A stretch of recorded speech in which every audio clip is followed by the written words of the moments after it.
So we showed you a stone. Now imagine if this was the stone of remembrance down in Melbourne. You can see that the shadow there for the sundial defines that it is now the afternoon. And you can see here the locations of the solstices and the equinox and north, south, east and west. So it should be very clear that the stone of remembrance in Melbourne starts to form something very real. Morning. So before I start, we had a look at the stone quickly just there. Now I've put together a website called spiersmedia.com. You can go there and use a contact form and inform us of things you want us to discuss on video. Our little team here has been working pretty hard, so thank you very much for all of the donations. Welcome to all of the new subscribers to the YouTube channel. Welcome to all of you new people to the fore. Thank you to those that have donated in the past. Now I'll put some donation details up quickly now before we get into this audio that I've recorded this morning.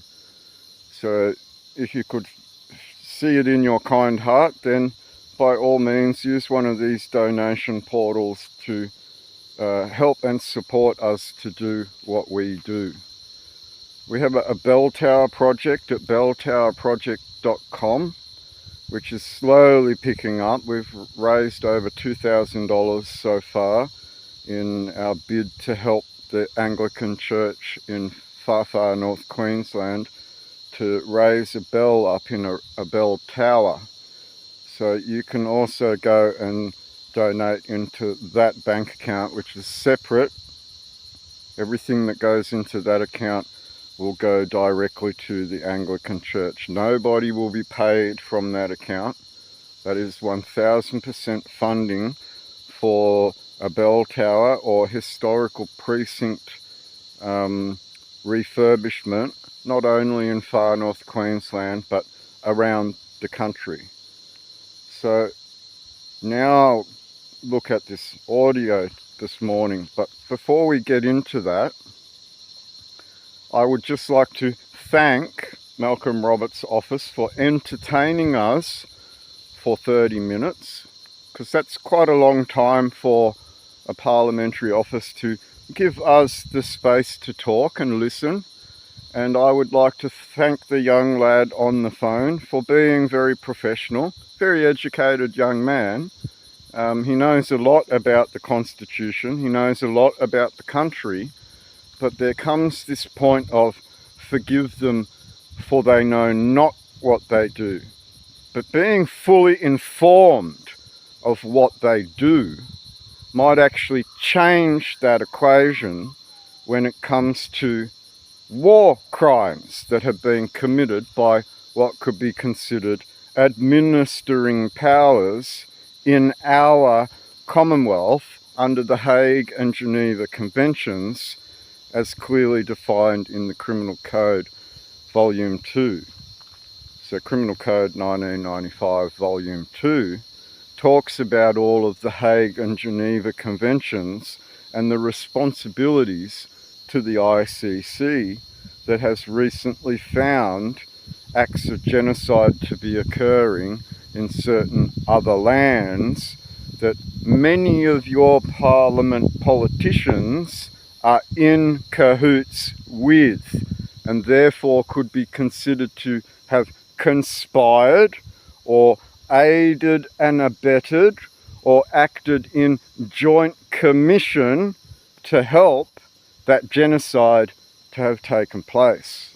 Now, Aborigine in this country could very well talk about the genocide that has taken place on their tribes that we recognised as sovereign before 1967 and were not to be counted by us as sovereign people because they themselves retained and held their own sovereignty. that changed in 1967 when administering powers under the Hague Conventions arrived here and took over your Admiralty fleet. We could say that certain players in government have been caught very red-handed in helping and enabling war crimes to occur, not only in foreign lands, in command line responsibility, but here on your home soil, by the hands of police departments and the military and the medical establishment here, by way of mandates, by way of genocide of a people, by way of torture and threats. And we can go very specifically into the law behind all of this, so that forgive them for they know not what they do becomes a reality when they were told that just following orders was no excuse at law, and a Yamashita protocol or command line responsibility holds them to that law.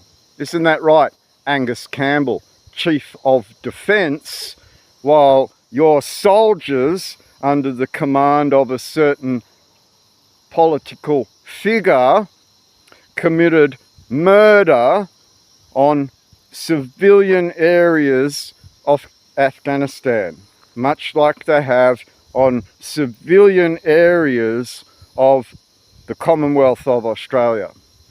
So let's get into this audio because it's 30 minutes long. I hope you've got a coffee, a cup of tea, some biscuits. Sit down, have a listen to Malcolm Roberts' office. Now, we don't hate on Malcolm. We give Malcolm thanks for allowing us the time to sit down on the phone and discuss something very, very, very important to who you are as a people and what they are as administrators.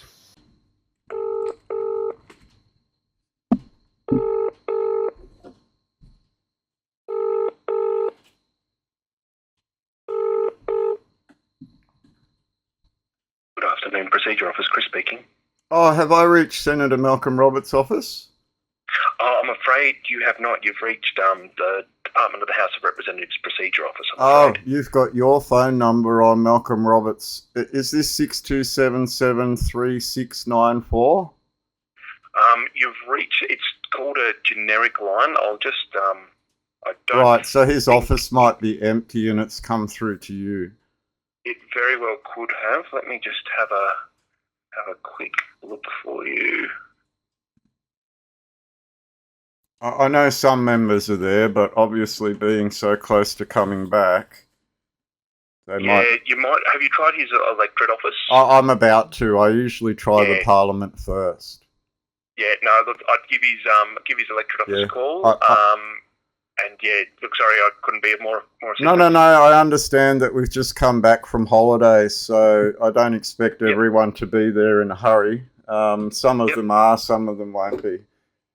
Yep, no worries. All right, have a good afternoon. Yeah, and you enjoy your new year. Thank you for your time. Yeah, you too. Thanks. Bye.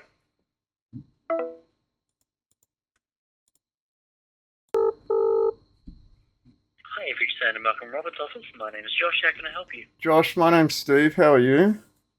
Not too bad. Steve, yourself, mate? Yeah, I'm just got a simple question for you. Yeah, no worries, mate. Well, how can I help? Right, I'm ringing on behalf of a lot of people, and we'd just like to get some clarification.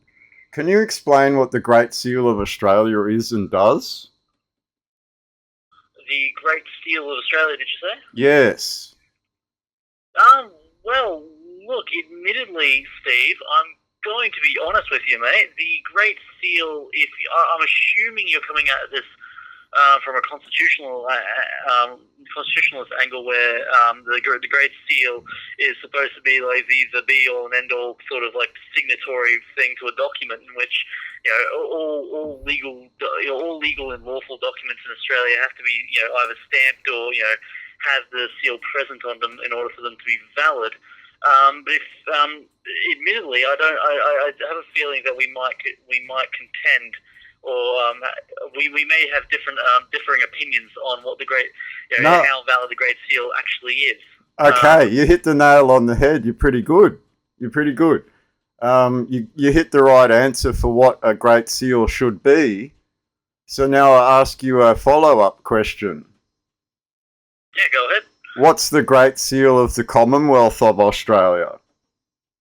I mean, look, I'll be frank, Steve. I'm going to assume there's some form of semantics here, because I don't think there really is a Great Seal of the Commonwealth of Australia. I mean, we do have a seal, but it's not like a legal fixture within our constitution or anything like that. We don't have like a set standard other than that outlined by the Royal Titles and Styles Act. I think probably not the correct. Okay, so title, but it's whatever's been outlined there, and that's subject to change, of legislation. Right. Can you tell me when the last usage of the Great Seal of the Commonwealth of Australia was? Look, I'm going to be honest, Steve. I could not. My assumption would be that it is when the last document, printed off before it was changed by legislation. How do you change a Great Seal by legislation? Because it's sealed as they are. I mean, we don't actually have anything. We don't have anything in the Constitution that outlines the use of a particular seal of any kind. So that is completely subject to legislation. Can I now educate you from your ignorance? Because your first answer was 1000% correct, and now your second answer is pretty much wrong. All right, go ahead. So you understand what a seal does because you explained that very well. You explained that correctly.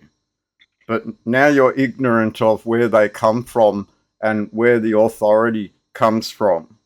So the Great Seal of the Commonwealth of Australia was formed in Letters Patent 1900 under Queen Victoria.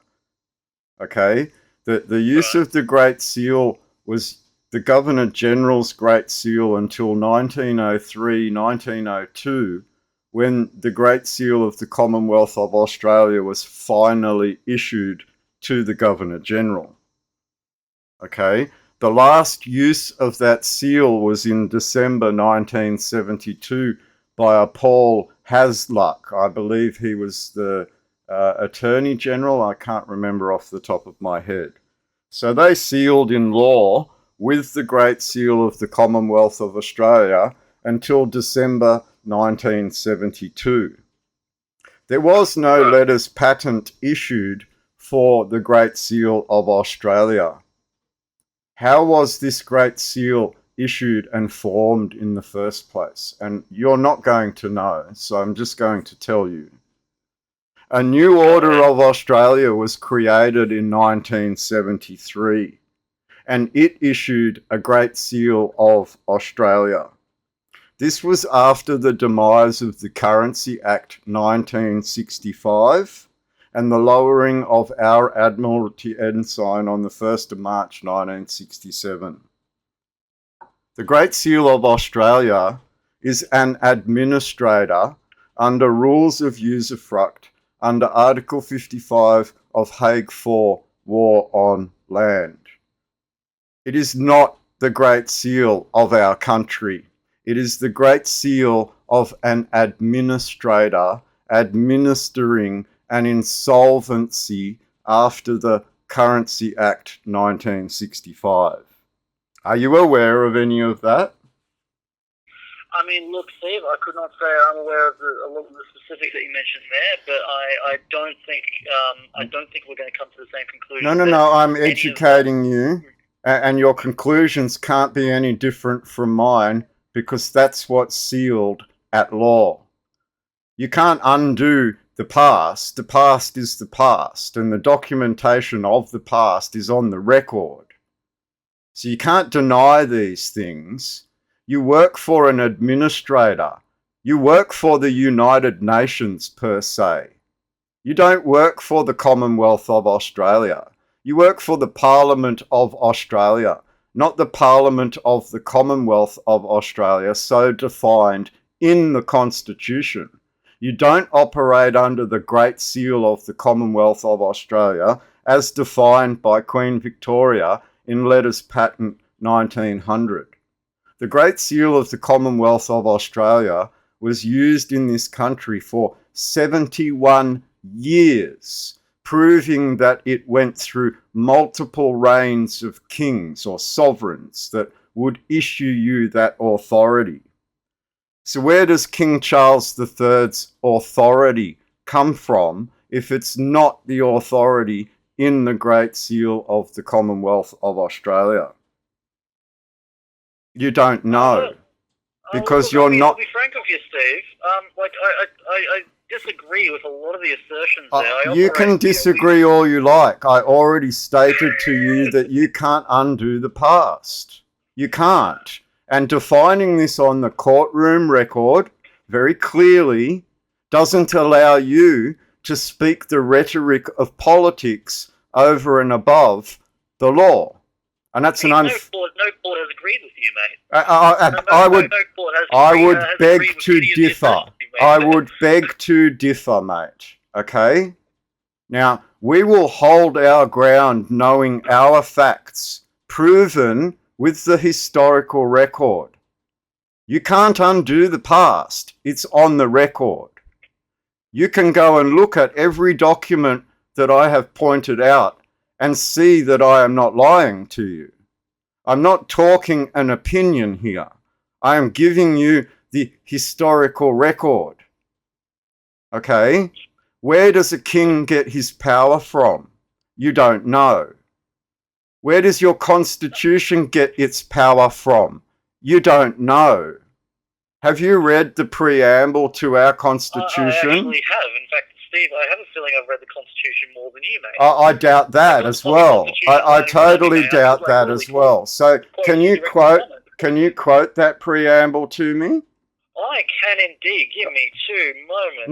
No, off the top of your head. I don't want you to look on a computer. Queensland and Tasmania, humbly relying on the blessings of Almighty God, have agreed to unite in one indissoluble federal commonwealth under the crown of the United Kingdom of Great Britain and Ireland and under the Constitution hereby established. And whereas it is expedient to provide for the admission into the Commonwealth of other Australian colonies and possessions of the Queen, be it therefore enacted by the Queen's most excellent majesty and by the advice and consent of the Lords spiritual and temporal and the Commons in the present Parliament assembled and by the authority of the same as follows. So is King Charles heir and successor to Queen Victoria's realm? King Charles is the successor to Queen Victoria. How? Well, down the line. How? He operates under a St. Edward's crown not linked to the crown of Queen Victoria. How can he have been in a line of authority to something that he is outside of? Look, Steve, I'm not entirely sure how to answer that because I feel like most of anyone who knows the history of the crown would disagree with you there. Right. So can you explain? If you want to tell the Brits that the king is illegitimate, I mean, by all means, go ahead. I'm very happy that you're half educated. Okay, so can you explain to me the blessing of Almighty God that we rely on? Well, I can explain it from a Christian background, but I don't necessarily think that it's going to line up with whatever legalistic terminology you're thinking of. I mean, did Peter say to build upon a rock? Did Peter say to build upon a rock? Hey, sorry, Steve. I didn't catch you there. The phone just cut out. No, that's okay. Did Peter say to build upon a rock?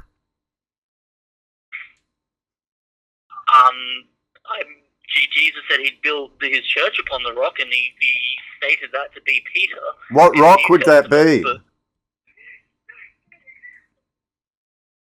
I mean, faith in Christ would be the best answer I can give you there. What rock would that be? Okay, well, I don't think I'm going to get the answer. Can I give you an answer? So feel free to educate me. No, can I give you an answer? King Charles III was coronated over the Stone of Destiny in Scotland, which was then taken to England for him to sit above the Cosmati pavement in the Westminster Abbey, the centre of the realm of England, to become King of England and Scotland under 1801 Union of the Crown. Okay? The Stone of Destiny is the rock that King Charles III stands upon. Can you answer as to what the Stone of Remembrance might represent? Look, Steve, I'm going to be frank with you for a moment, mate. Besides the fact that that particular stone has nothing to do with the New Testament. I would beg to differ. So your Anzac died for nothing then, right? Mate, well, okay. Well, even if you want to go ahead and get into the extraordinarily nitty gritty, and I'm gonna be frank with you, Steve. I'm fairly certain, fairly unfounded, superstition regarding the crown. Isaiah. The fact of the matter is that the crown holds authority because the crown, at some point or another, particularly, if we want to start at William the Conqueror, for example, being that's where the no. So you want to go back into English law, but you want to ignore Australia, right? Isaiah 6:9. I mean, look, Steve, if anything, you're ignoring Australia, mate, by trying to illegitimize everything we've built No. I'm trying to advise you that since 1973, you're a bankruptcy administrator that is not the Commonwealth of Australia. You're the United Nations. True. Okay, Isaiah 6:9. I mean, don't get me wrong. There's plenty wrong in this country. Isaiah 6:9. Can I quote this to you? Go ahead. Go and tell this people, hear ye indeed, but you understand not, and see ye indeed, but perceive not. Make the heart of this people fat, and make their ears heavy, and shut their eyes. Right? John 9:39. For judgment I am come into this world, that they which see not might see, and they which see might be made blind.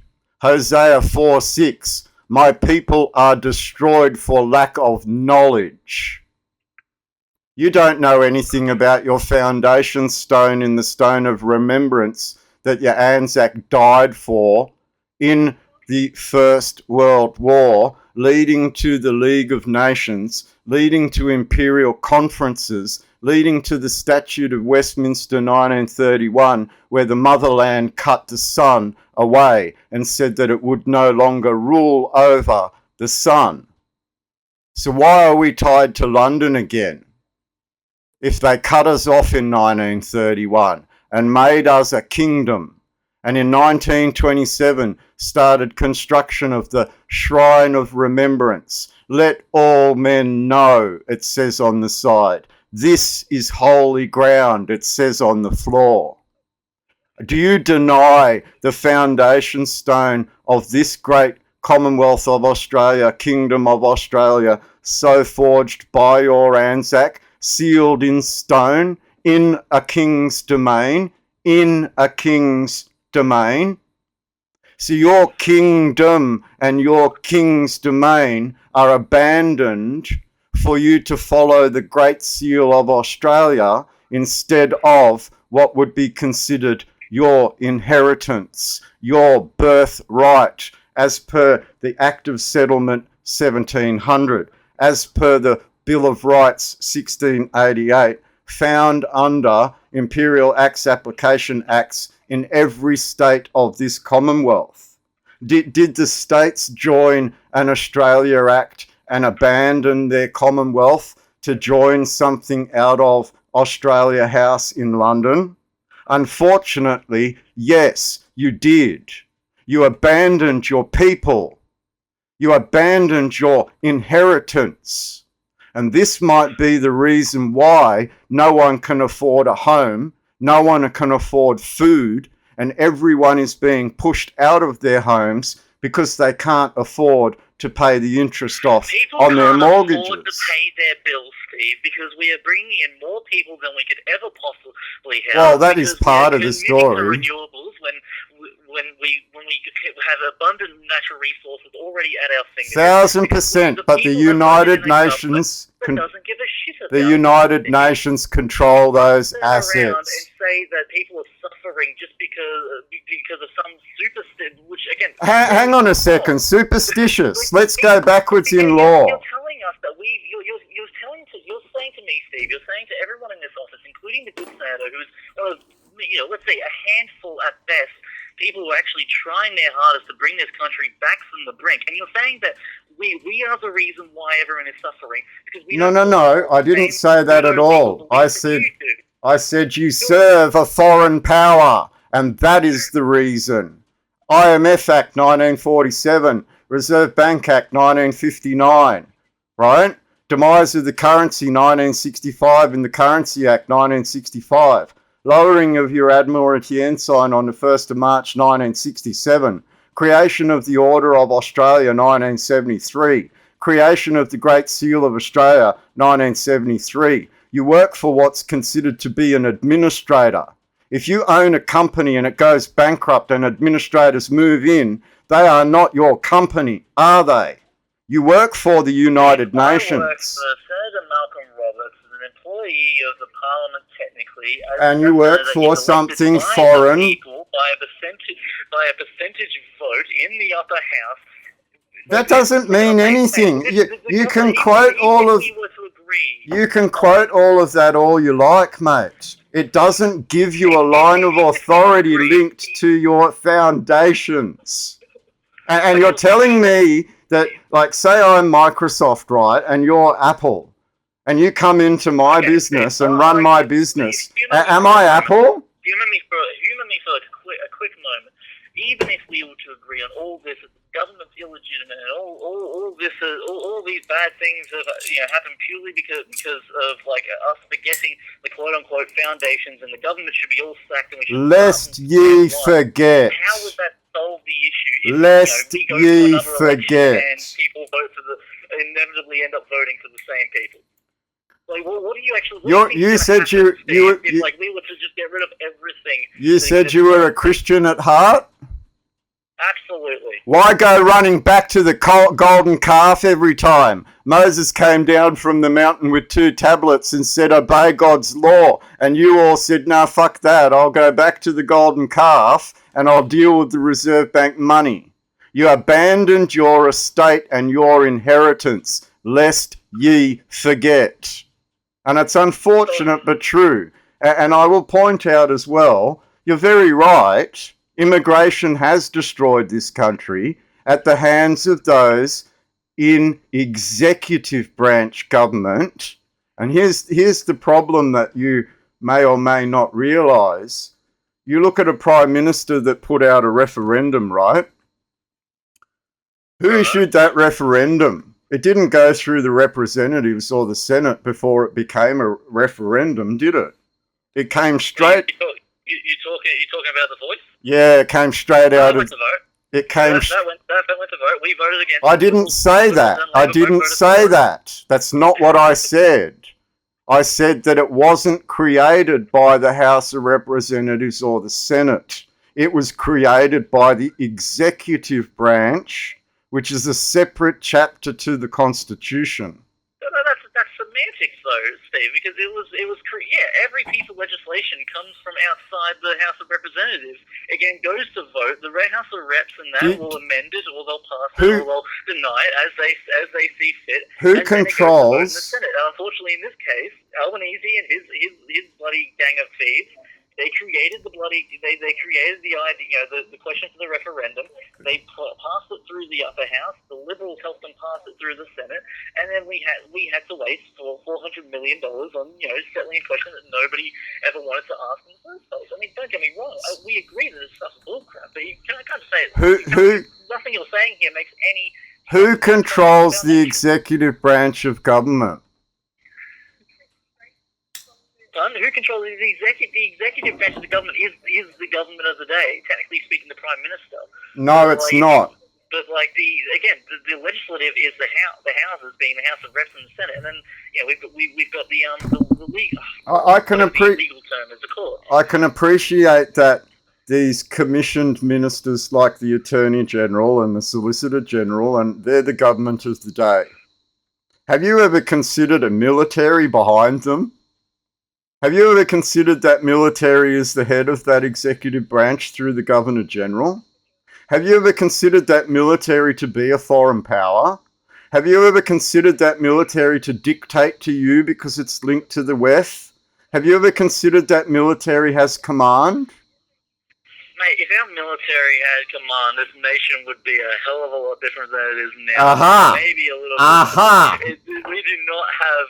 again, the military isn't in control. The military is never meant to be in control. It is supposed to be in control. It's the thing that defends the boundary so that you can do politics. And it's not defending the boundary, is it? It's bowing to the whim of West, of Zionism. Now we get to the core. I'll be frank with you, mate. I have given you 22 minutes, and I don't think we're going to necessarily agree. No.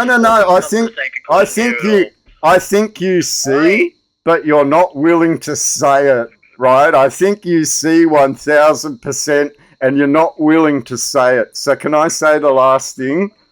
Go ahead. Right. Don't change what you're doing, because you said certain things that are actually a benefit to our country. Immigration has destroyed this country, right, since 1973. We've let so many bad people in this country, and you only have to look at London. You only have to look at London to say, do you really honour Charles III? He let London fall. He let London fall to Keir Starmer. The Brits have dropped the ball. No. King Charles III has dropped the ball, and your military are supposed to be under his command. So are you a sovereign country if you're under a foreign king's command outside of your own king's domain? No, but we're not under his command. Aren't you? So let's get back to the very first question. What's the Great Seal of Australia? Why did King Charles III come here and enter Parliament and issue you with a new Great Seal of Australia? You're not under his command? Bullcrap. The seal is determined by the Royal and Styles Act. No, it's not. It's determined by Letters Patent 1973, which doesn't even exist properly in law because Queen Elizabeth II installed Letters Patent 2008 and Letters Patent 1984. This has been some great banter, mate. I'm gonna let you go. And look, I appreciate the enthusiasm. That's not enthusiasm, mate. I'm trying to explain to you that we don't. I'm trying to explain to you that I'm not here doing politics. I came here to do the law, and Jesus said we didn't come to break the law. We came to fulfill it. And we aren't going away. You operate under a foreign Great Seal in this country issued to your executive branch in 1973. It has nothing to do with who we are as a people under the Commonwealth of Australia. You're a foreign administering power. You work for an administrator obligated to the United Nations, Hague and Geneva. If you want proof of this, go and read Volume 2 of the Criminal Code, a codified version of the Crimes Act 1914. Military Code, codified law, codified criminal code, which involves all the Hague and Geneva Conventions and all the crimes that you... And all the crimes that you people have committed. If you like, is that he's a foreign operative and that he will hang himself tomorrow. No, I didn't say that. I didn't say that at all. I said you're doing... I'm glad you're more reasonable than most of the people. That Forgive them for they know not what they do. That's what Christ said. Forgive them for they know not what they do. You don't know. And I come from a position of the law, not your politics. So get that starkly in your brain. We have all the law behind us. We have all the evidence. We have everything on the table, and you've just discussed the entire lot with me, and you still don't understand. Well, look, Steve, I will happily admit that I'm wrong the day that you get to the courts and you the day that we walk in there and charge them with genocide and forced medical... I can't do that. I can't do that.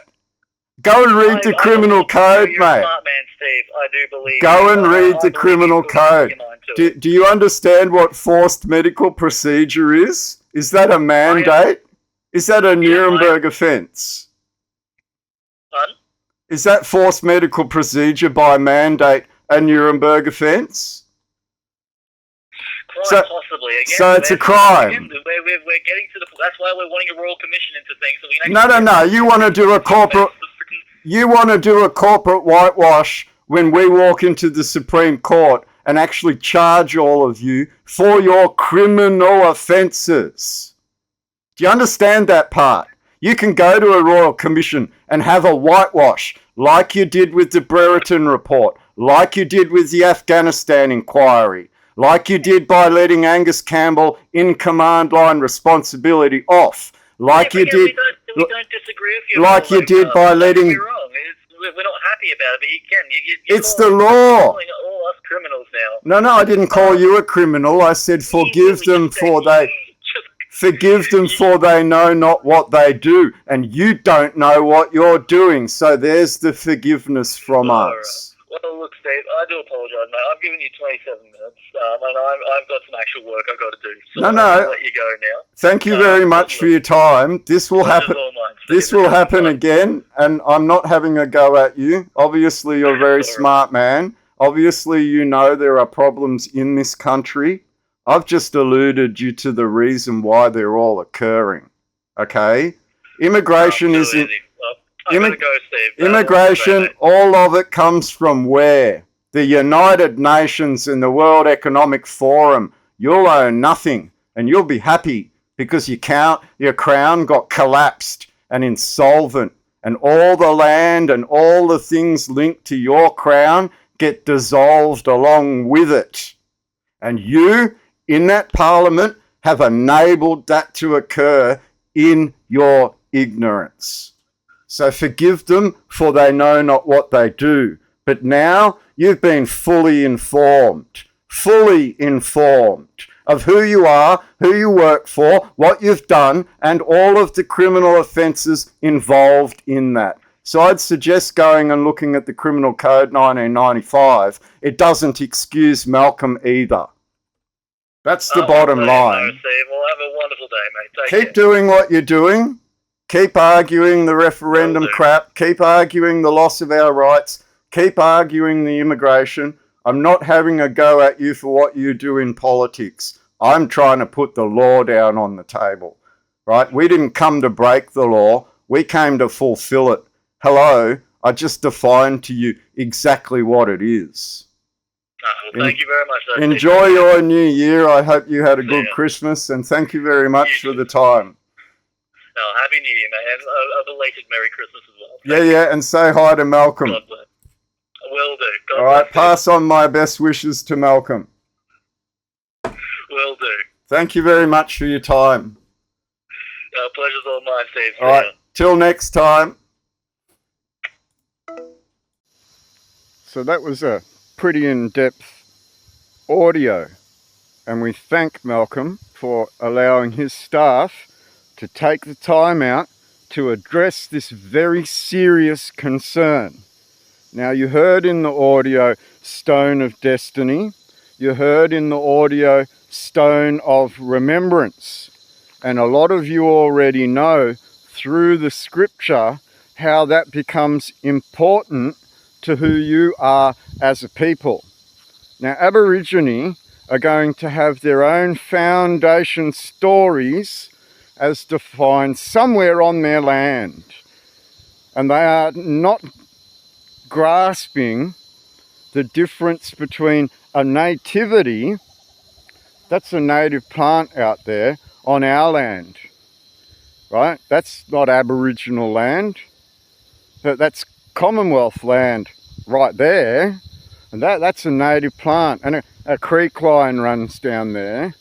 And that's our nativity. Those birds and cicadas and things that you hear in the trees here are part of our nativity. It allows our children to know when they are home by hearing and seeing and knowing the land around them. But there becomes a problem if a slave driver comes and takes you from your land to a faraway land. How do you get home if all you know is your nativity?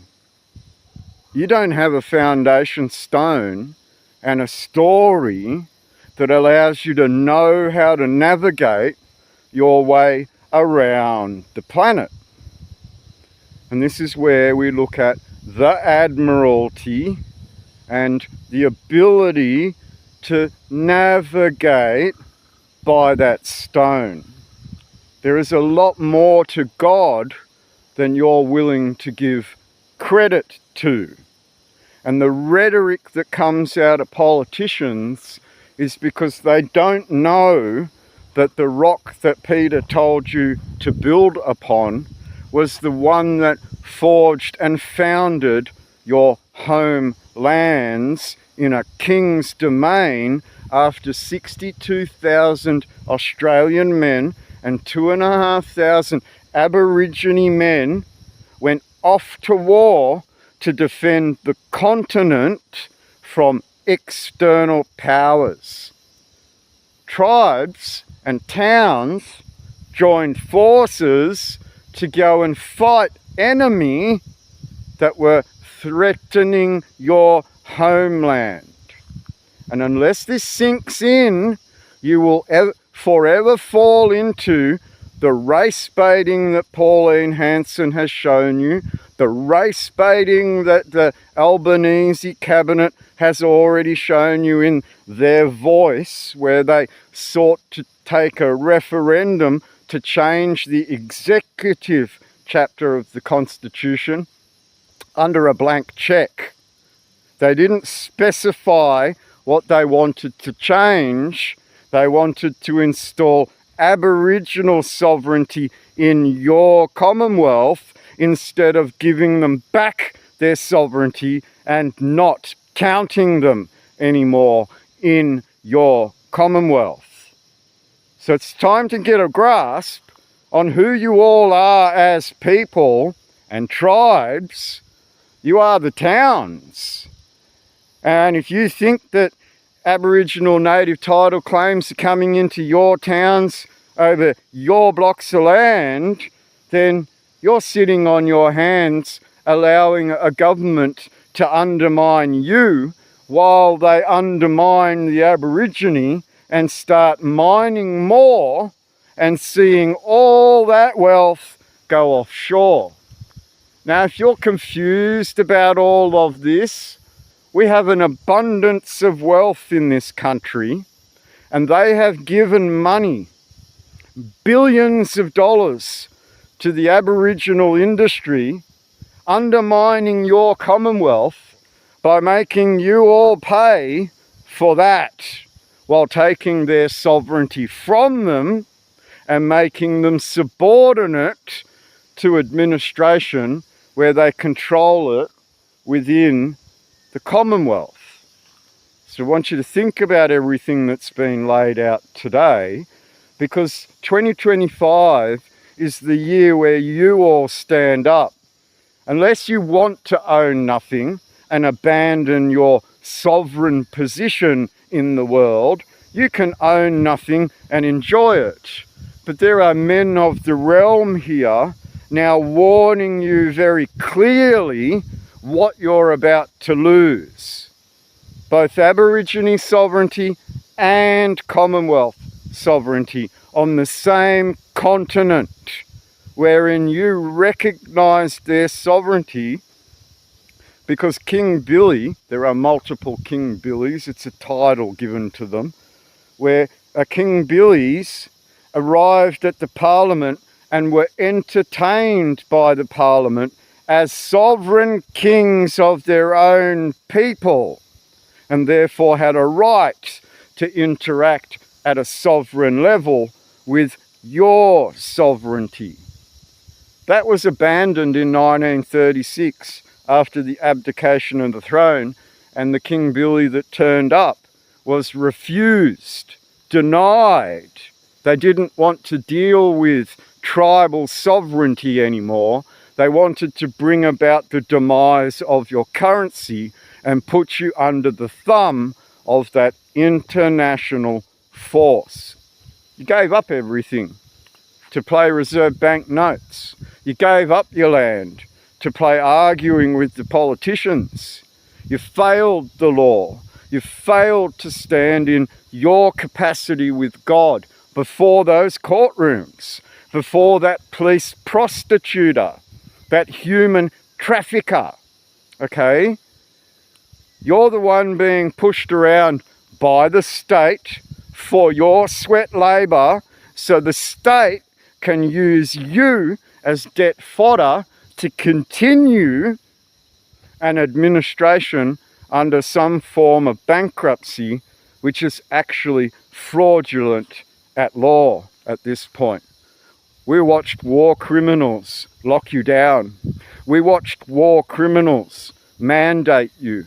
We watched war criminals force a genocide upon you as a people to forget your Great Seal of the Commonwealth of Australia, to forget your Aborigine sovereignty and tribal sovereignty. That is the responsibility of this Australian government, of this Parliament of Australia. Right? In your constitution, it's called the Parliament of the Commonwealth of Australia.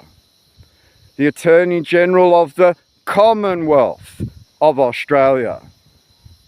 Australia Act is tied to Australia House in London. And after the Statute of Westminster 1931, they severed the country. The motherland cut off the son, so the son could become his own man. The motherland cut off the son and built the Shrine of Remembrance in a king's domain in the Botanical Gardens or Garden of Eden of God. Now, are you flicked out of the garden by God for being clothed with debt contracts?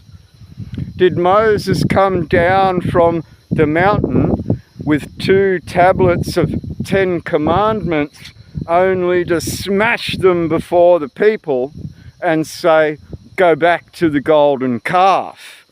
That's where you seem to want to play, in the debt administrator's game, instead of returning home to your homeland, where your inheritance is through the Act of Settlement, Bill of Rights 1688, and your Constitution, which forged all of this in law. Now, as you heard in the phone call, we don't play politics, and the law is on the record. You cannot change the past. It is on the historical record. It is up to you to comprehend it all. So if you like my work and you want this to continue and you want to enter a courtroom and start charging these people with criminal and civil offences that they have committed with the evidences of their actions, then your donations are important as we move forward. To be able to deal with the amount of crimes that have been documented is going to mean hundreds of thousands of dollars. It is going to mean you waking up to not using that Reserve Bank money in your own homes and your own towns. right? But we need that money to pay the state to use its courtrooms. Some of those fees will be waived by the court for their purpose, because they're politicians and it's got to do with governance rather than a civil claim against someone else in society. So some of these fees will be waived. But long term, we look at needing quite a lot of money to get to that high court level where we can make constitutional arguments in relation to the Engineers Case 1920, which clearly defined that when you unite and use the words united in a federal commonwealth, you have power over and above the Parliament with God. And that case also defines that when matters of the Crown are brought up, the court must hear them. So that means that if we make accusation that this administering government does not operate in line of authority to Queen Victoria, her heirs and successors, according to God, so help me God, we can define Matthew 6:24. You can't serve two masters. You already hate them for what they are, so become back to your kingdom, where you are mastered through God's word instead of all of their legislation as wards to the state. Now, lastly, the city of Casey. What a disgusting place to live in. You all need to rise and challenge the Lord Mayor at every town meeting, at every council meeting. You need to hammer them with facts of law that demonstrate they have no right to enter your property and make decisions for you on your land. And the only way I can explain that is a case called Amstad, A-M-S-T-A-D, versus Brisbane City Council. And I would suggest revoking any perceived right to enter your property in writing from that council. I would also define its agents, including the water board, the electricity board, and so on. These people would be considered to be trespassing on your land, according to more cases than Amstad versus Brisbane City Council. I'll leave you with that because that's a whole different matter. But unless you start to snap out of your dumbness and your slumber, as the Bible calls it, and snap from your wokeness into being awake finally, you might unite in a federal commonwealth. You might fly the flag that your Anzac flew into battle. You might recognise that that has consecrated to a kingdom. You might recognise the 50 towns and 9 major cities in where all of you attended those war memorials to raise that flag in the name of something. You might also then recognise that under the Criminal Code Section 12 of the New South Wales Criminal Code or Crimes Act, that anybody that went to compass that would be committing a criminal offence against that, the Crown.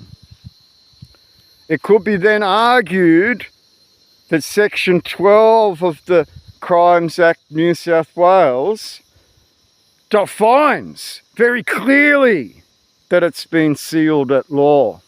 And if you can't comprehend this, might I suggest you start reading. If you want to mimic and copy this, I would suggest you take a good look at what you're doing to your country, God, King and country, out of a king's domain where men have already stood up. Now, I have a lot of veterans around me all discussing this and have also shown not being able to prove me wrong. So if you are a veteran, we have men that can help talk to you that are already veterans, right? They already understand. And from a military point of view, these civilians have no idea. So if you do want to talk to other veterans, please get in contact with me through spiersmedia.com, and I will put you in contact with other veterans. Veterans that have served in Royal Australian Regiment. Veterans that have served in the Navy and the Air Force.